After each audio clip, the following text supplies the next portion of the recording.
Hi students, कल हमने विंध्याचल पर्वत तक का वर्णन इसमें कर लिया था। आज हम स्टार्ट करते हैं सतपुड़ा से। नंबर 3 है सतपुड़ा श्रेणी।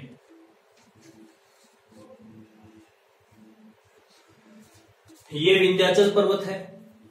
इसके नीचे ये जो लाल लाल अक्षरों में 3 लाइनें दिखाई दे रही हैं, ये सतपुड़ा कहलाती है। सतपुड़ा पर्वत भारत का एकमात्र ब्लॉक पर्वत है। ब्लॉक पर्वत, सतपुड़ा पर्वत भारत का एकमात्र ब्लॉक पर्वत है। ब्लॉक पर्वत किसे कहते हैं? वह पर्वत जिसके दोनों तरफ की घाटियों में नदियां बहती हो और बीच में पर्वत हो। वह पर्वत जिसके दोनों तरफ नदियां बह रही हैं और बीच में पर्वत हो। देखिए, एक तरफ आ रही है नर्मदा नदी, दूसरी तरफ आ रही है तापी नदी, बीच में ये पर्वत है। दोनों नदियां अपनी भ्रंश घाटियों में बहती हैं। भ्रंश घाटियों का मतलब होता है नीचे दबी हुई जमीन या अवतलित भूमि, यानी अपनी घाटी बनाकर बहती हैं। नर्मदा और ताप्ती 3 नदियां हैं जो अपनी घाटी बनाकर बहती हैं। महानदी, नर्मदा और तापी नदी, भारत की 3 नदियां जो भ्रंश घाटी में बहती हैं। भ्रंश घाटी का मतलब होता है ये समान स्थल और नीचे धसा हुआ हिस्सा। इसमें अगर कोई नदी बहती है तो वो भ्रंश घाटी में बहती है। नर्मदा नदी और तापी नदी दोनों भ्रंश घाटियों में बहती हैं और दोनों ही पश्चिम की तरफ अरब सागर में गिरती हैं। ये इतनी तेज चलती हैं कि डेल्टा नहीं बना पाती, ये एस्च्यूरी बनाती हैं। दोनों नदियां डेल्टा न बनाकर एस्च्यूरी बनाती हैं। इधर बहने वाली नदियां सब की सब क्या बनाती हैं? डेल्टा बनाती हैं। लेकिन नर्मदा और तापी नदी एस्च्यूरी बनाती है। हम नदियों का चैप्टर बाद में पढ़ेंगे, पहले पठार और पर्वतों के बारे में पढ़ रहे हैं। हम पढ़ रहे हैं सतपुड़ा श्रेणी। सतपुड़ा श्रेणी में 3 श्रेणियां हैं, 1, 2 और 3। इनको तीनों को अलग अलग नाम से जाना जाता है। पहली श्रेणी है जिसका नाम है राजपीपला।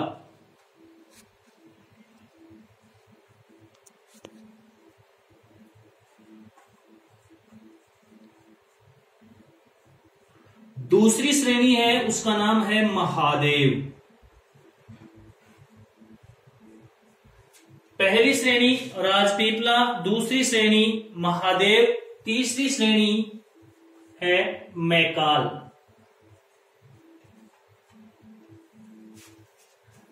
ये राजपीपला है, ये महादेव है, ये मैकाल है।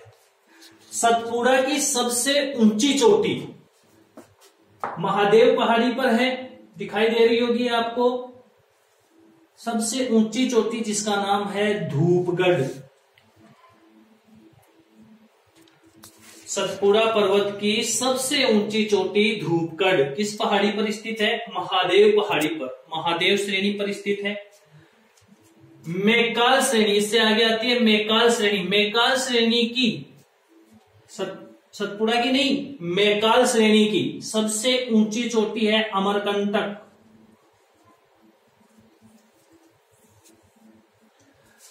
मैकाल श्रेणी की सबसे ऊंची चोटी है अमरकंटक। अमरकंटक के पास में से ही 2 नदियां बहती हैं। इधर बहती है नर्मदा नदी और इधर बहती है सोन नदी। नर्मदा नदी और सोन नदी। नर्मदा नदी पश्चिम में गिरती है, सोन नदी जाकर पटना के पास गंगा में मिल जाती है। पटना बिहार में है। यमुना नदी गंगा में इलाहाबाद के पास मिलती है। इलाहाबाद के पास यमुना गंगा में मिल जाती है और पटना के पास सोन नदी गंगा में मिल जाती है। 3 पहाड़ियां हैं, राजपीपला, महादेव, मैकाल। राजपीपला, महादेव, मैकाल। जो धूपगढ़ है उसके पास एक हिल स्टेशन है, हिल स्टेशन, जिसका नाम है पंचमढ़ी।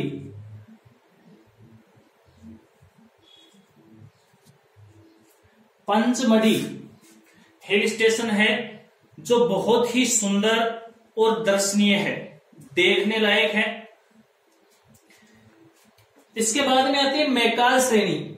यह छत्तीसगढ़ और मध्य प्रदेश के बीच सीमा बनाती है। छत्तीसगढ़ और मध्य प्रदेश के बीच सीमा बनाती है।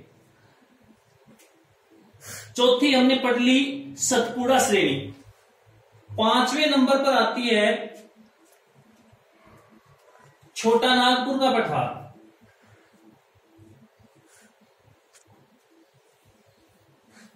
छोटा नागपुर का पठार है यहां झारखंड और पश्चिम बंगाल में।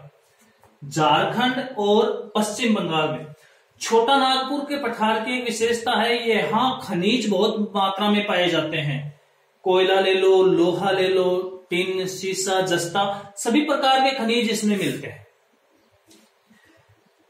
ये छोटा नागपुर का पठार है। छोटा नागपुर के पठार में ही यहां पर एक पहाड़ निकला हुआ है जिस पहाड़ का नाम है राजमहल। राजमहल पर्वत है। राजमहल पर्वत जाकर यहां इतनी दूर में यह वलित हो गया है, दिखाई नहीं दे रहा है।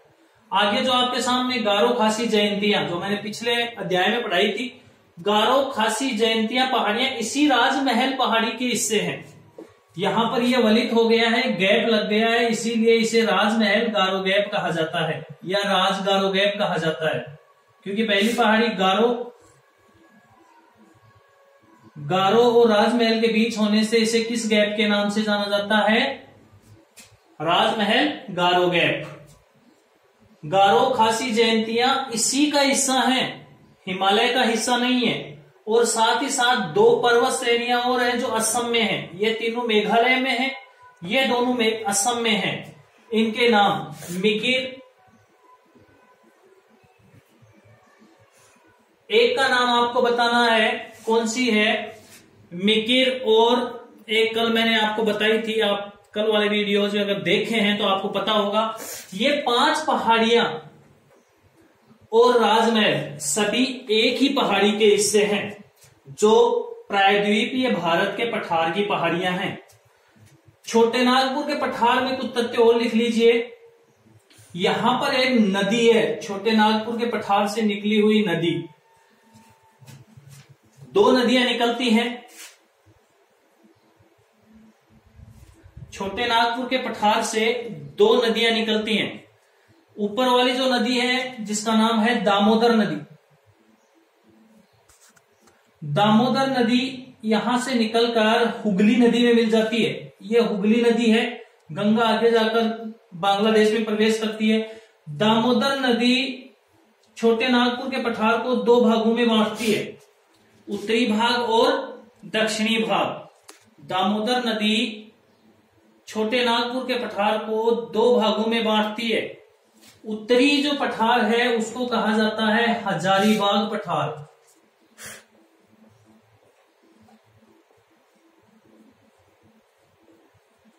और दक्षिणी हिस्सा है उसे कहा जाता है रांची पठार।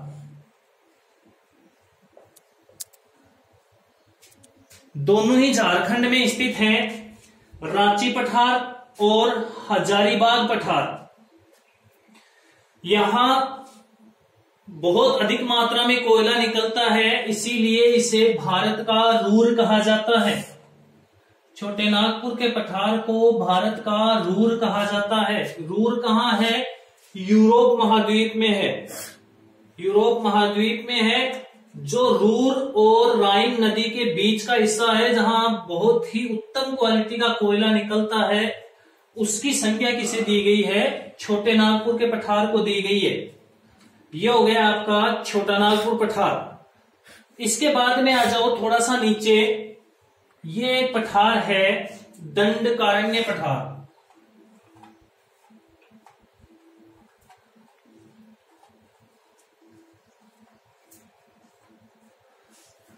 दंडकारण्य पठार दिखाई दे रहा होगा आपको, छोटा सा बनाया हुआ यहां, इसे कहते हैं दंडकारण्य पठार।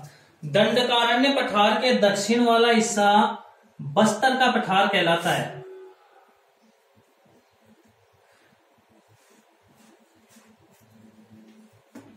दंडकारण्य का दक्षिण वाला हिस्सा बस्तर का पठार कहलाता है। बस्तर का पठार भारत में टिन उत्पादन में सर्वोच्च है। सबसे अधिक टिन उत्पादन कहाँ होता है? बस्तर के पठार में। बस्तर का पठार कहाँ पड़ता है? दंडकारण्य पठार में। दंडकारण्य पठार कहाँ पड़ता है? छत्तीसगढ़ में। कहाँ पड़ता है? छत्तीसगढ़ में पड़ता है। इसके दक्षिण का जो बस्तर का पठार है वो टिन उत्पादन के लिए 1 नंबर पर है। इसके बाद में बात करते हैं हम महानदी बेसिन की। ये महानदी है, ये स्वर्ण रेखा है,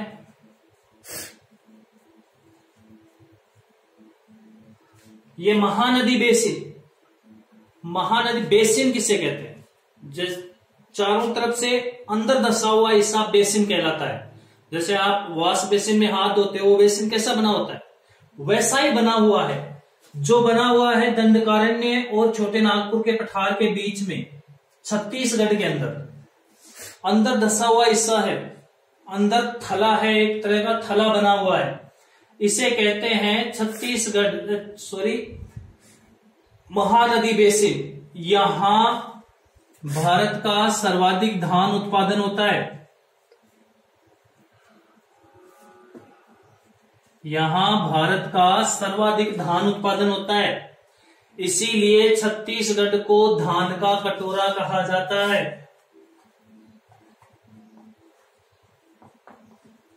धान का कटोरा किसे कहा जाता है? छत्तीसगढ़ को। क्यों? क्योंकि महानदी बेसिन में भारत का सबसे अधिक धान उत्पादित होता है।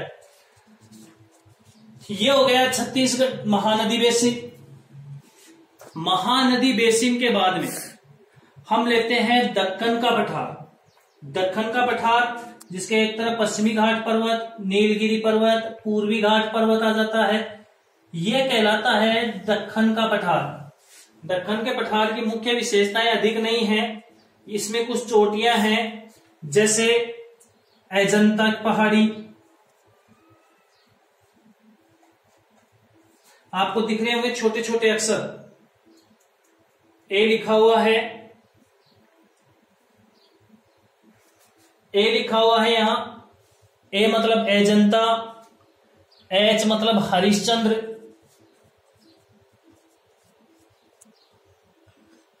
ए मतलब अजंता, एच मतलब हरिश्चंद्र, बी मतलब बालाघाट, बी मतलब बालाघाट और जी मतलब गोविंदगढ़।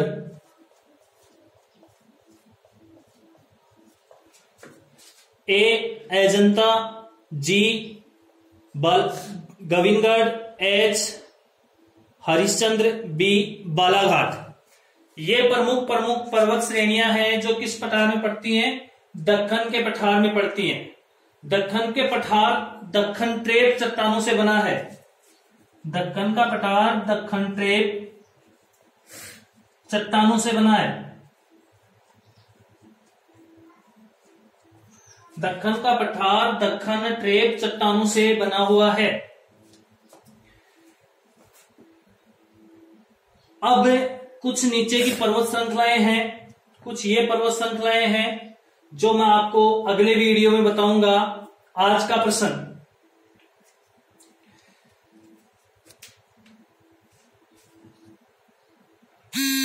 किस पठार में काली मिट्टी अधिक पाई जाती है?